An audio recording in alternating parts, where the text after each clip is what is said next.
data. We're going to kick the workshop off today by really looking at why intent data doesn't sometimes drive sales. What are the reasons behind that, and what can we do to resolve that? We're going to talk activation strategies for data. We're going to talk how we can take a signal that we get from a prospect the whole way through a process to get them to become a customer. We're going to talk about how we can convert signals into revenue. And there's going to be time on the session as well to ask questions. So if you're kind of with us today and you want to ask us something about anything buyer intent, Zymplify related, you can drop those into the chat, and we're going to spend some time at the end of the session as well, kind of going through those questions and providing our honest answers too. If you've never been to one of our workshops before, very interactive, very informal, and we're delighted to have everyone here. A little bit about myself. I'm Peter Eakin.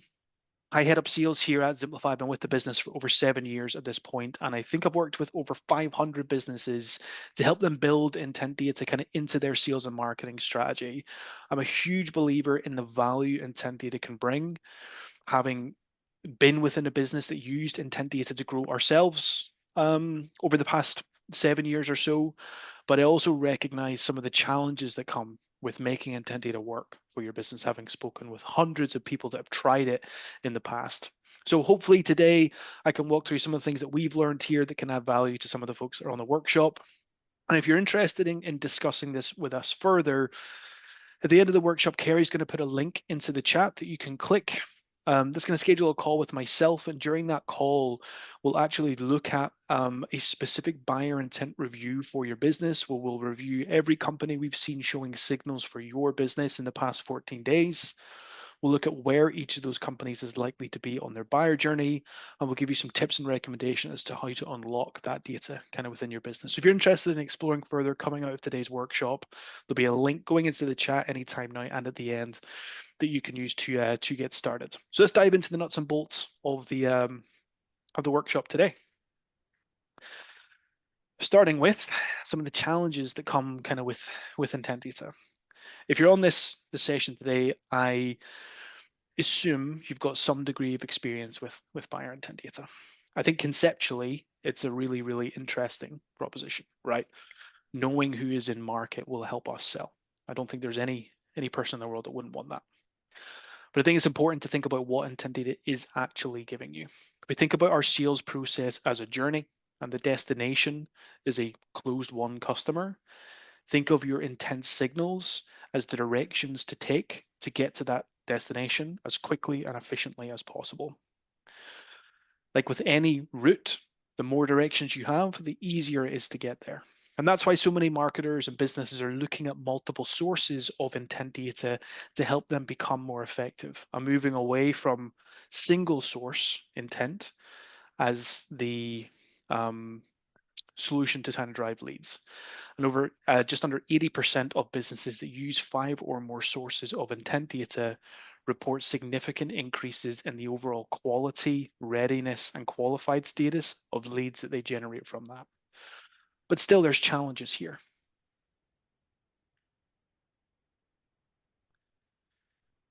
So let's dig into some of those.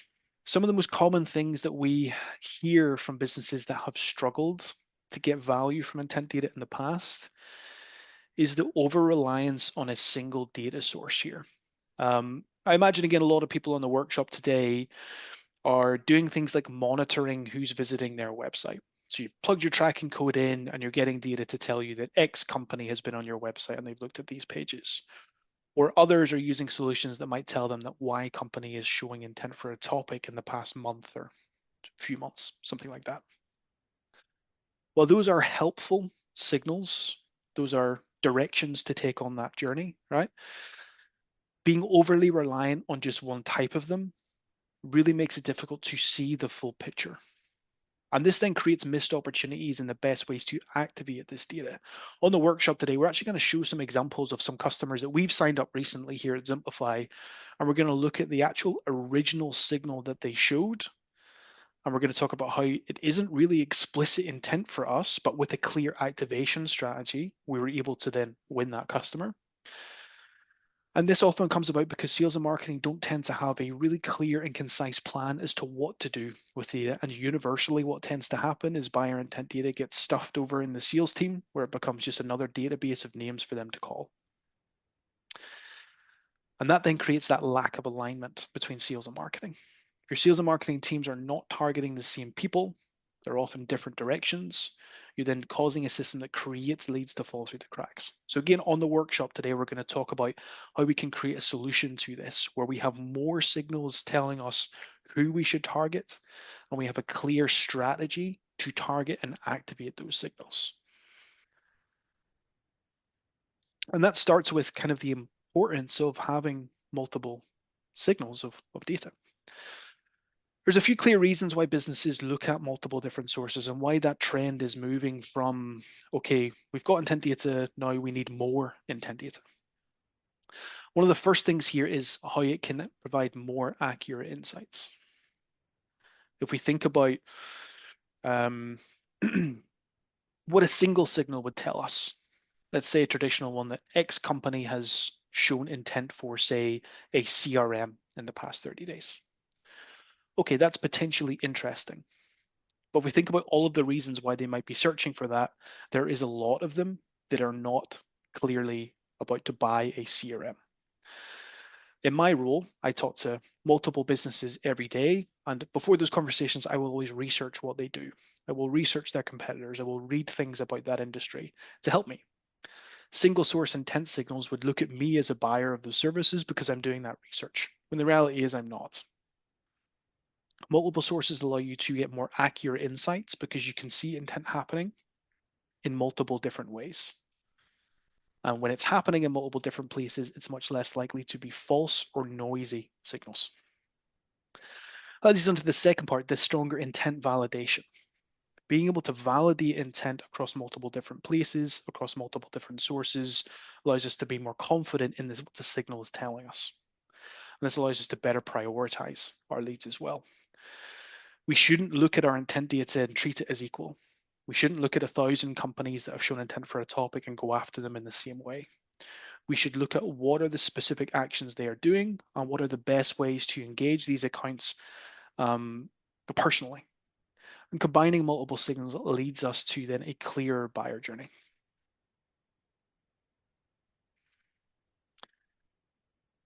Some of you may have seen this visualization before. I think it's a really effective way to kind of show just how complex the buyer journey can be. And if you've bought software, if you've bought solutions in the past, you'll have experienced it firsthand. You simply just do not search Google, find supplier, and sign contract. That doesn't happen.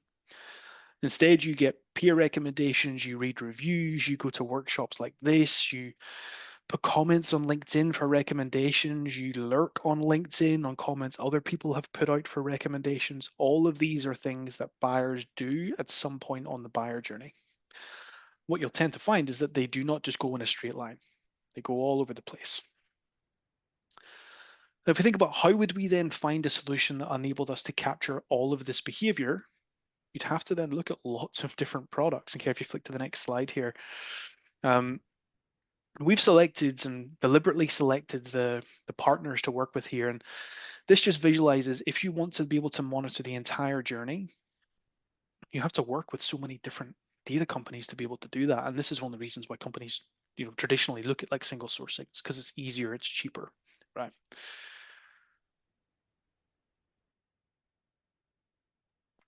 Excuse me. But the reality is to be able to get multi-touch attribution, the reality is to be able to accurately identify real buyer signals, you have to be able to capture all of these different things. You have to be able to capture them in one place. And this is then one of the reasons why so many companies are now starting to look at multi-source intent data. It improves targeting accuracy, it improves timing for outreach, gives you better insights in marketing, and it drives more ROI from your sales and marketing efforts. So we've now started to layer in multi-source intent data. The question becomes, how do we activate that intent data? How do we bridge that activation gap? So here's some things we definitely don't want to do. We don't want to wait too long to engage the highest intent leads. We need to create systems that allow us to do that very, very quickly.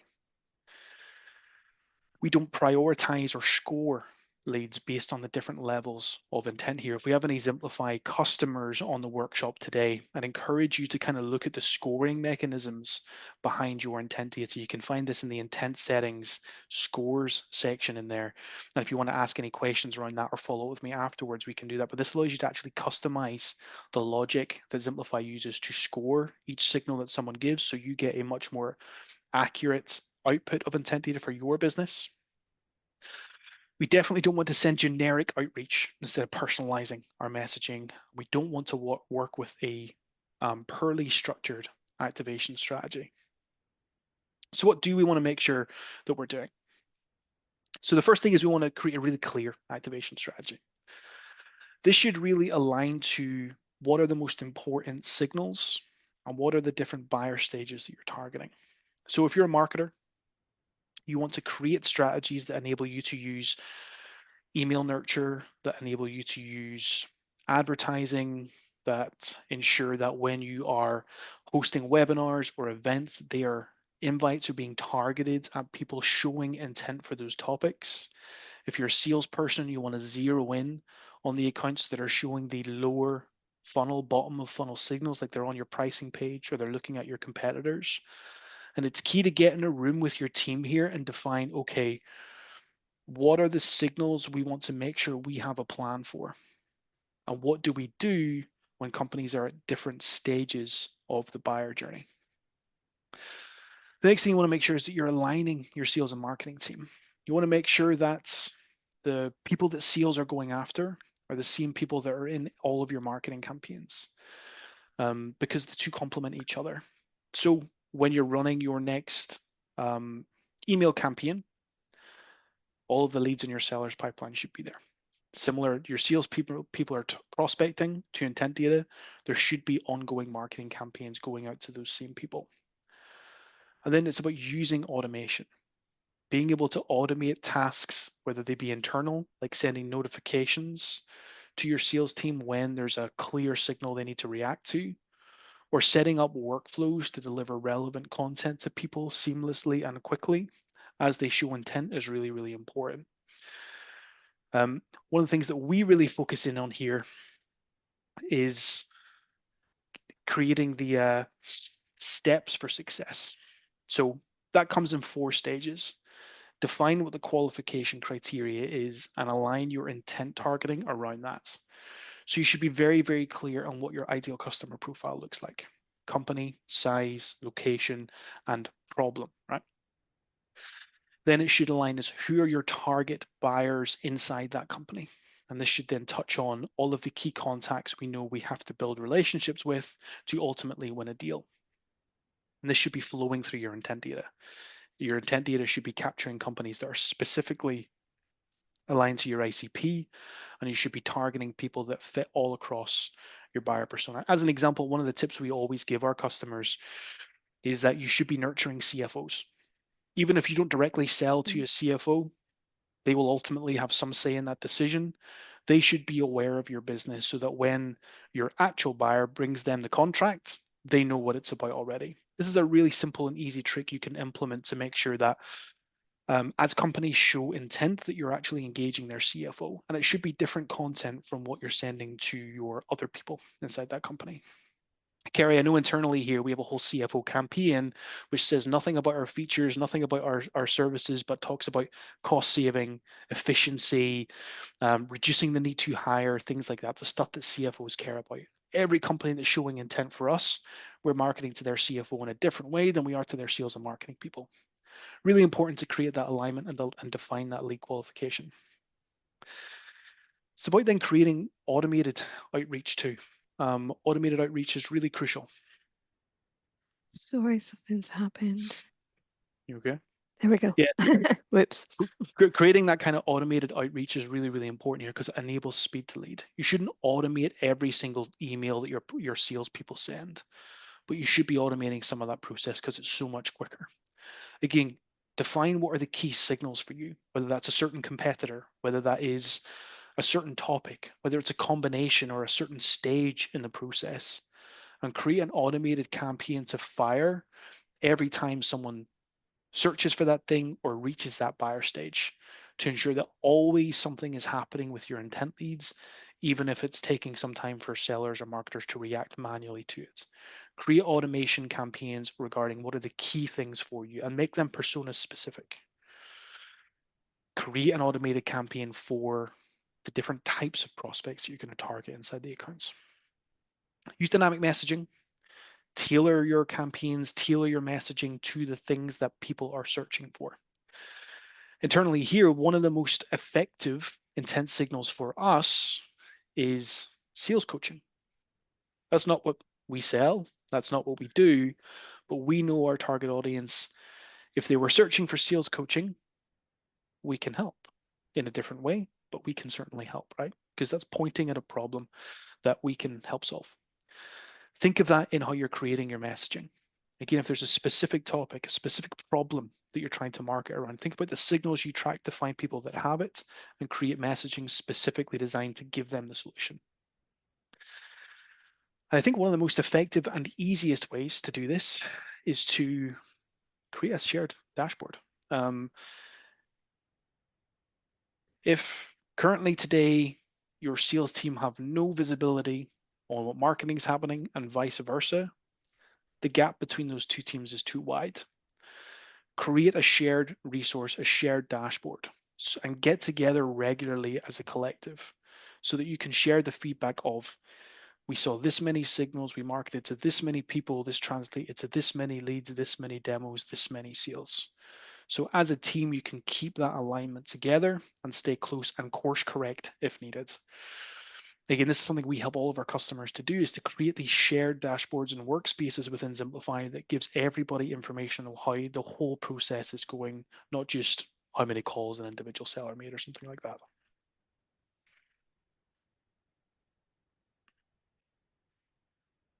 And one of the things we wanted to do on this call is kind of to put all this into context and share some examples of some of the intended activation strategies we run and that we help our customers to implement, and kind of what the impact of those has been. So what we're doing here is we're sharing 2 records from our CRM of recent customers, and we're going right down to the first signal we picked up and everything we did with them as part of our activation strategy to get them to the point where they ultimately signed up with us. What you will see as we walk through this is that it took a while. We had clear strategies, clear circle back points to stay in front of people, even if the first time around we didn't cut through. So here's a cool example from our recent customer, and this on screen right now is the first signal we picked up with them, which was way back nearly 2 years ago at this point. And that was that we saw for the first time they added a Google Ads pixel on their website.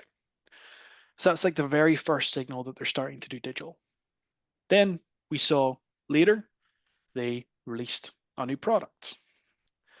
What you then see as Kerry scrolls up this timeline is that our activation strategy then automatically gets us contacts from that business and adds them to campaigns that continuously sends and put our business in front of them, try to stay top of mind for weeks and weeks and weeks. This is our activation strategy for these lower level, lower stage signals. Then, once they reach a certain point and a certain score, they get added into our sales outreach.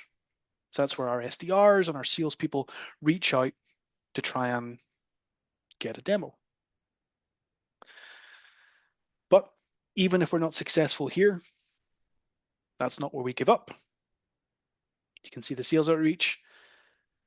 Then we can see the signal we're really looking for. We've got that person to our website now. After 2 years of marketing to them continuously, from sales outreach, from automated marketing, finally we get them onto our website, and that's then when we get the demo and the conversation and sales process starts. And the idea behind this here is that we're consistently circling around to our data, and that's the activation strategy here. It's not a case of a salesperson makes 2 or 3 calls and moves on to the next one. It's about a continuous strategy to keep engaged with people. Okay, if you want to share the next example. Similar story here, but more recent. In this case, the customer's first signal was on November of last year, just before Christmas. Same as before, what happens is our software immediately then started marketing nurture. Those keep going, regularly sending, regularly sending, regularly sending, trying to keep our business in front of them as they're navigating until we see the clicks, right? That's now where our first party intent signals that they're interacting with our brands, coming to our website, interacting with our content kind of kicks in.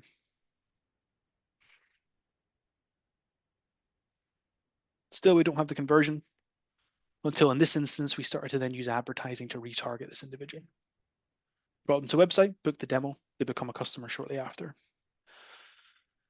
The whole point around this is to say, if you've been using intent data purely as a sales tool, or if you've been using intent signals as a way that, like, if I don't get a customer from this immediately, it's not working. That's not the right way to look at this.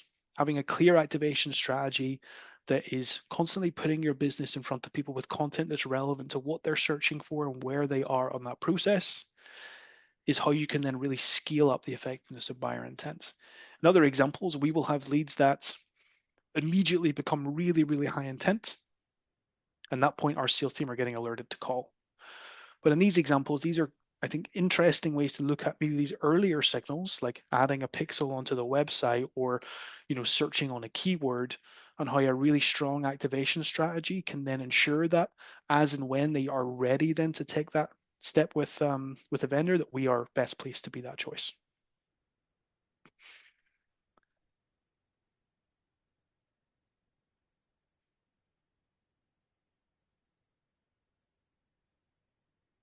Okay, I think then it's really just about the last part of this, which is kind of then a recap in terms of like what we want to do to turn our intent data into deals and sales.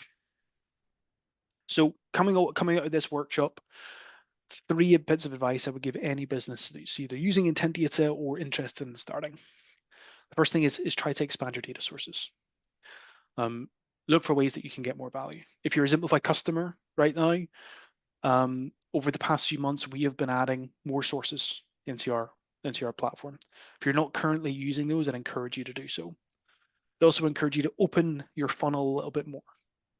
Capture, track topics and keywords and competitors that may not explicitly show be what you do, but point to your problem someone has that you can help solve.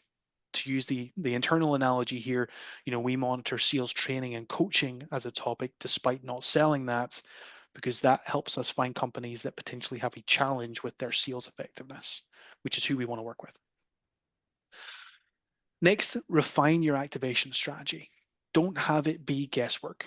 Don't have it just be, okay, we've got intent data, play around in it and call people in that data set.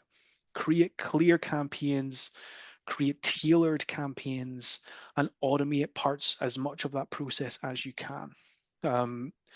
Use more channels. Use LinkedIn advertising as a great source for intent data. Use email marketing. Get your SDRs calling out to people. Get your salespeople prospecting, but make a very clear strategy to act on that should really go in 3 stages. Number 1, define what are the most meaningful signals and buyer stages for you. Number 2, define precisely what happens when people reach those, and then define and automate processes to make it easier and quicker to do that. And that's the final one. Automate and optimize your outreach. Where possible, automate the first message. It's quicker, it's faster, it's the quickest way to get your business in front of them, and then have sellers follow up. What you'll tend to find is that it's the second or third touch point in your sequence that tends to book the meeting. Doing the first one quickly is very key to that. So again, a strategy we always advise our customers to do is automate the first action, set tasks for sellers to follow up on the second and third, automate the fourth and fifth. Again, to help make sure the immediacy of your outreach is happening, but your sales team are still doing their bit as well. And whilst that's happening, ensure you have evergreen campaigns happening to the same people above, with case studies, event invites, content, information that's valuable and helpful, while your sales team are coming under that to try and get a call, get a meeting scheduled. So those are kind of top 3 tips of things that you could do today, or start doing today, rather, to start driving more revenue from intent data, more sources, clear strategy, more automation. So hopefully everyone on the workshop got some value from this today. If you have any questions, please kind of drop those into the chat here, and we will answer those. In the meantime, Kerry has just dropped a link into the chat to actually schedule a kind of conversation with me. During that call, I will preemptively set up an intent campaign for your business based on your website. If there's anything you want to specifically see in that, you can send it over to me. And when we meet, we can actually look through what 14 days of data looks like for your business. So we can start to understand what are the activation strategies that you should think about, what are the key signals that your buyers are searching for, and what's the overall demand look like for the services that you have. So if that's of interest, into the chat, there's a link that you can click to kind of schedule that session. Everyone will get the recording from this as well as some from helpful content on the subject to follow up with. We'll keep the workshop open for a few minutes here to see if any questions come in. But in the meantime, thank you all for joining, and we'll see you hopefully